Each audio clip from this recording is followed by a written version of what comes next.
Paper चालू आहेत आणि यांना तर कसलं टेन्शनच नाही, मस्त पंजा खेळतात पहा. तर जय शिवराय मित्रांनो, स्वागत आहे तुमचं आजच्या मिनी ब्लॉगमध्ये. तर आज तर काय कॉलेजमध्ये पेपर होते, सगळे चालते कॉलेजला.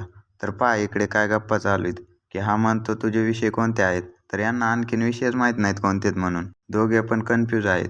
तर इकडे काय चालू आहे पाहूत. सगळे सर वगैरे आलते. तर इथे उद्घाटन चालू आहे कशाचं, तर हेल्थ केअर कॅम्प लावणार होते. तर उद्घाटन वगैरे केलं आणि आता आमच्या पेपरची वेळ झालती. तर सगळे एक्झाम हॉलमध्ये आले. तर पहा आज एक्झाम होती म्हणून सगळे चालते. हॉलमध्ये बसल्याच्या नंतर सर आले हॉलमध्ये.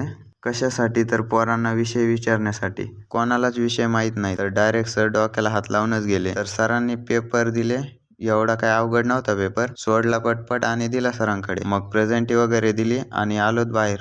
बाहेर येऊन पहा काय करतात. कोणात जास्त ताकद आहे ते दाखवत होते पंजा खेळून. थोडा टाइमपास करून आलोत वरती परत, कारण की आणखीन एक पेपर होता. तर इथं सर्वजण एकत्र केलते म्हणून पूर्ण हॉल भरला होता. मग काय हा पण पेपर लिहिला पटकीन आणि दिला सरांकडे. मग आलोत बाहेर. तर मित्रांनो, कसा वाटला आजचा मिनी ब्लॉग कमेंट करून नक्की सांगा. भेटूया पुढच्या ब्लॉगमध्ये.